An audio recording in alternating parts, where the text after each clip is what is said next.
Hi, I'm Stephanie Jaworski of joybaking.com. Today we're going to make a pumpkin cake, and this is what it looks like. This cake has a wonderfully moist texture and it's just full of flavor. Not only do we have the earthy flavor of pumpkin, but we also have ground cinnamon, ginger, cloves. We're adding some chocolate chips to the batter, and then I love to finish it off with a dark chocolate glaze. So the first thing that you will need to do is preheat your oven to 350 degrees Fahrenheit, which is 180 degrees Celsius. And today we're going to use a 10-inch, which is 25 centimeter, bundt pan. And a bundt pan, you can see here, is like a fancy tube pan. It still has that center round, what do you call it? And what's interesting is it has this fancy design. This is design of mine. You can buy all different designs. And then what you want to do, it has a lot of ridges, so you want to make sure either spray it with a non-stick spray like this, which I have done here already, or you can just butter it as well. But just make sure, because the center tube, that's what it is. The center tube has all these ridges and it's all fluted. So really make sure you do it well because we want it to come out easily. So for the batter, if you have a stand mixer like I have here, use your paddle attachment, or you could use a hand mixer for this. We're going to start with the wet ingredients. So you will need 4 large eggs, which I've already have in the bowl. Have your eggs at room temperature, and 4 large eggs is 200 grams out of the shell. And to that, I'm adding 1 3/4 cups, which is 350 grams of granulated white sugar. Just dump that right in there. And 1 cup, which is 240 milliliters, 240 grams of a flavorless oil. That could mean you could use vegetable, corn, canola, safflower, or even a light olive oil. Dump that right in there. And the good thing about using oil as opposed to butter, as I've said before in other videos, is it makes it really moist. And if you want to put it into the refrigerator, it doesn't get hard. Like if you have a butter cake and you put it in the refrigerator, it gets all firm. Oil, it doesn't. So you can just kind of eat it right out of the fridge, which I do. And then I'm going to add 1 teaspoon, 4 grams of pure vanilla extract. That's for flavoring, so, I mean, if you don't want that flavor, you can just leave it out. So now what we're going to do, we want to make sure all this gets mixed together and it gets kind of light and kind of thick. So I'm going to say on medium-high speed, probably about a couple minutes.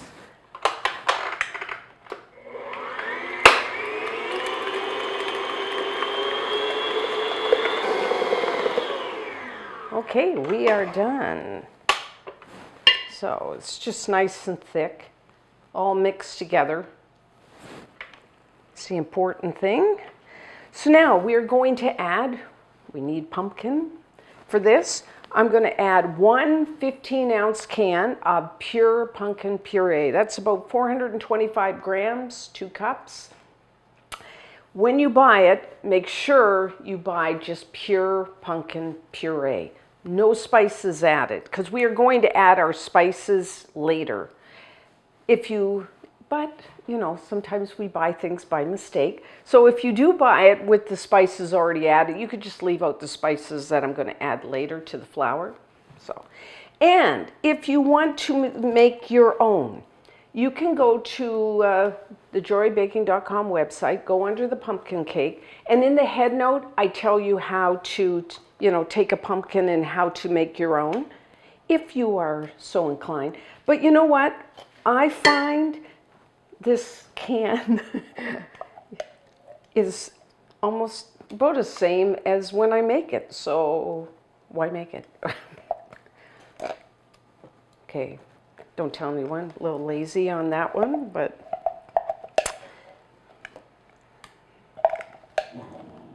okay, and I'm just going to beat that in, just on medium-low speed, just until it's all mixed together.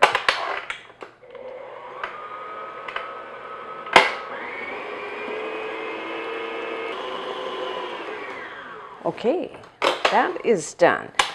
So now all we have left is the dry ingredients. In a separate bowl, I have 2 cups, which is 260 grams of all-purpose flour, plain flour. To that, I'm going to add 2 teaspoons, 8 grams of baking powder, 1 teaspoon, 4 grams of baking soda, and 1/4 teaspoon, 1 gram of, I'm using a fine kosher salt. You can use the table salt. And then for, like I said, our spices. I mean, if you want more or less of any of these, you can kind of play with that. But I'm adding 3/4 teaspoon of ground cinnamon, 1/4 teaspoon of ground ginger, and about 1/8 teaspoon of ground cloves. Just whisk that.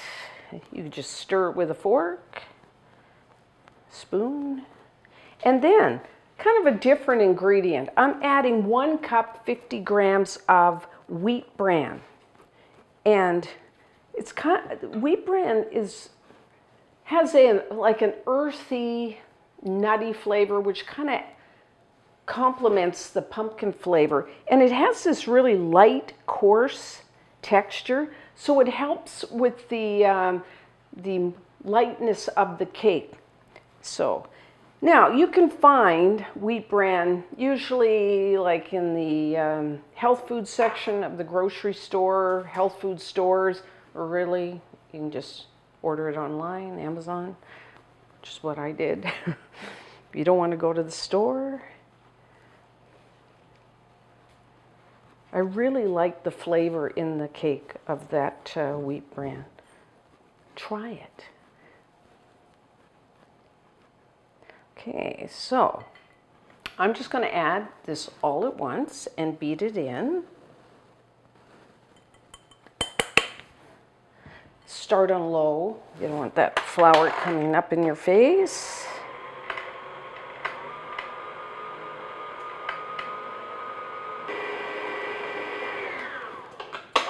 Just going to scrape that down, and I'm going to add 1 cup, 170 grams of chocolate chips. Now I'm using, like, you could use a semi-sweet or a bittersweet.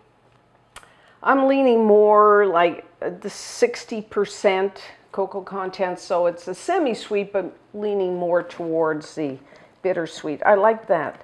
You know, if you kind of think chocolate and pumpkin is a strange combination, it really isn't. They go wonderfully together.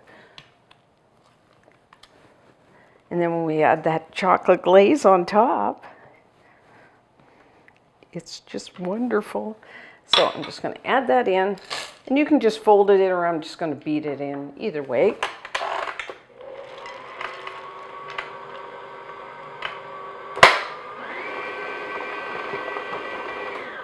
And we're done. Not a difficult cake to make, as you can see. It just screams fall to me. The color, the smell, just everything. So now I'm just going to put it into our bundt pan. Give that a quick stir, make sure. My bowl is really heavy. Normally I would just pour it in, but it's so heavy, I'm going to spoon my batter in. So either way, pour or spoon.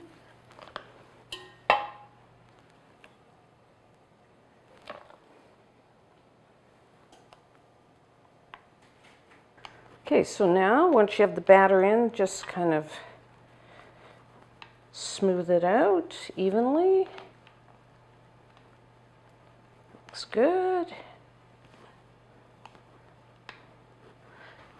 So now, we're going to bake probably, I'm going to say 50 to 60 minutes. The reason I give a range, everybody's oven is a little different. It will rise, it will turn a beautiful golden brown. And when you take a toothpick and insert it halfway between the tube and the outside, it will come out clean. So I'm going to say 50 to 60 minutes. I do rotate my pan front to back about halfway through baking, so it gets, because usually your oven has some hot spots. So 50 to 60 minutes.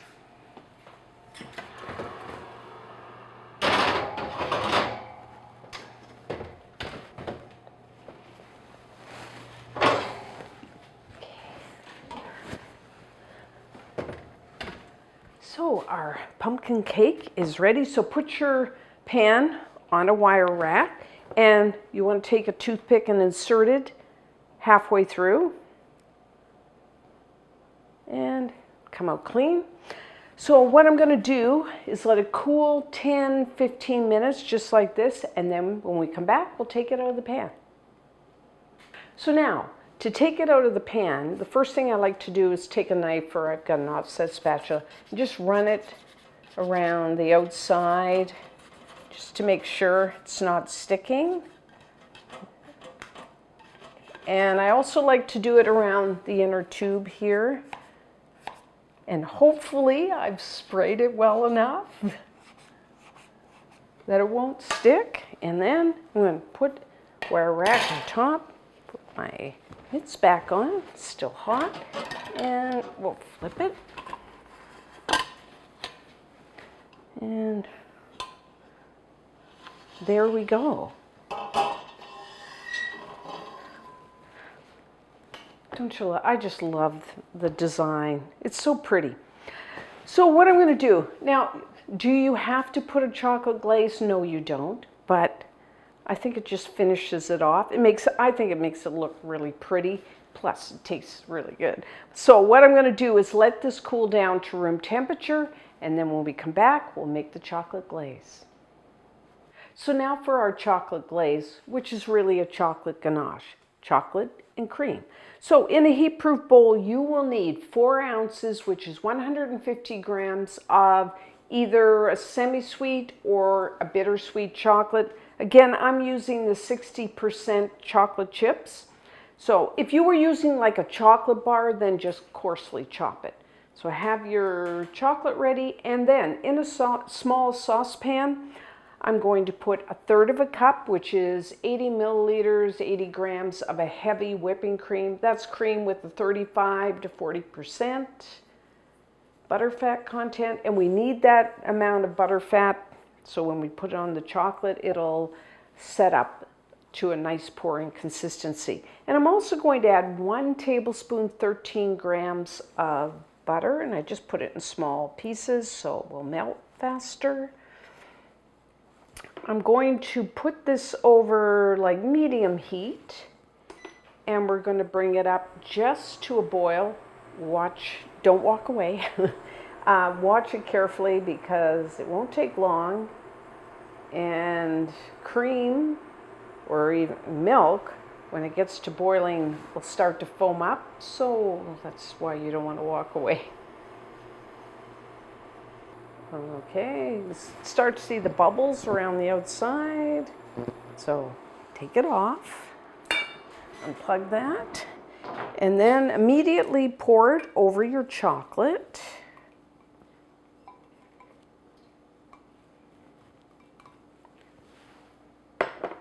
And then I'm just going to swirl, just so that the cream is covering all the chocolate. I'm just going to let it sit about a minute, and then we will stir it. So now, with a wire whisk, or you could just use a spoon, I'm going to stir this. Start in the middle, little circles. Now, I think I might have made a mistake. You need 4 ounces, which is 115 grams of chocolate. I think I might have said that wrong, but I'll correct it. So now, just keep till it melts, and then just make bigger circles.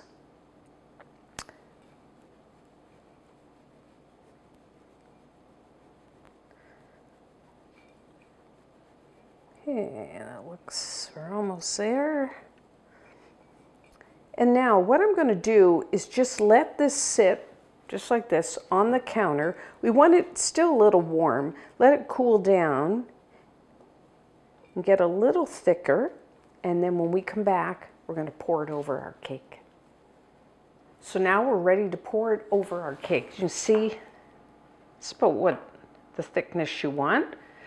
So what I did is I took the cake on the wire rack and I put it on a baking sheet, just in case when you pour the glaze over the top, if it drips down, it doesn't drip all over your counter. And then I'm just going to slowly pour it over the top of the cake.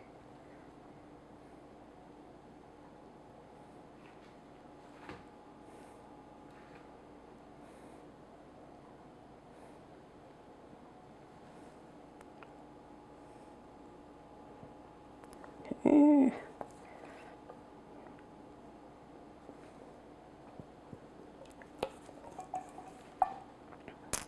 Whoop. Okay, and I let mine thicken a little, so I'm just going to help it. Just you can take a spoon, I got an offset spatula, just kind of spread it, like so. And then what we're going to do, I'm going to let this sit for a while so that the glaze firms up a little before we cut the cake. So there we have it. I think it looks so pretty. Our pumpkin cake. Okay. So when we come back, we will cut a slice. So now, let's cut a slice. If you want, you can wipe your knife between cuts so you get a nice clean cut. Take a nice big slice.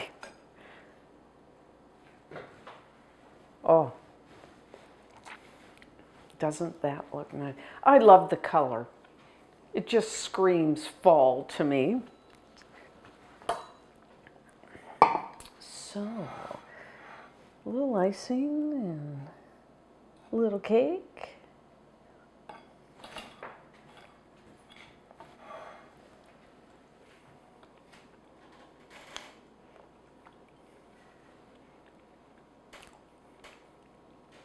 Really good.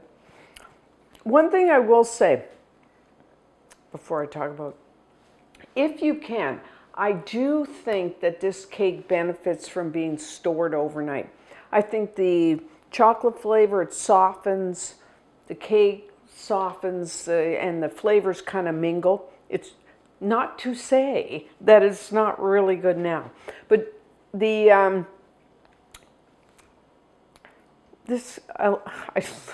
I love this cake. You have that really nice earthy flavor from the pumpkin, along with the cinnamon, the ginger, the cloves. It's so moist.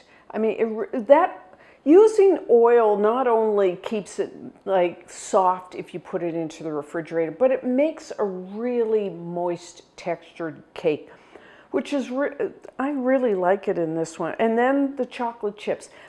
I like the chocolate chips in the cake because you get a little crunch from that, a little change in the texture. And then the glaze. Well, a ganache, who doesn't like a ganache? But it really adds to the flavor of the pumpkin flavor of the cake, the chocolate. Like I said, if you haven't had like dark chocolate with pumpkin, you really have to try it because I love the combination. Now this cake, I typically store it in the fridge because I live in the South. It's hot, it's humid. I just find it lasts longer in the fridge, probably 4 to 5 days. Or, I mean, you can store it also at room temperature. You can freeze the cake. And if you freeze it, I like to defrost it in the refrigerator overnight. So really, it's a great tasting cake and you must try it. And until next time, I'm Stephanie Jaworski of joyabaking.com.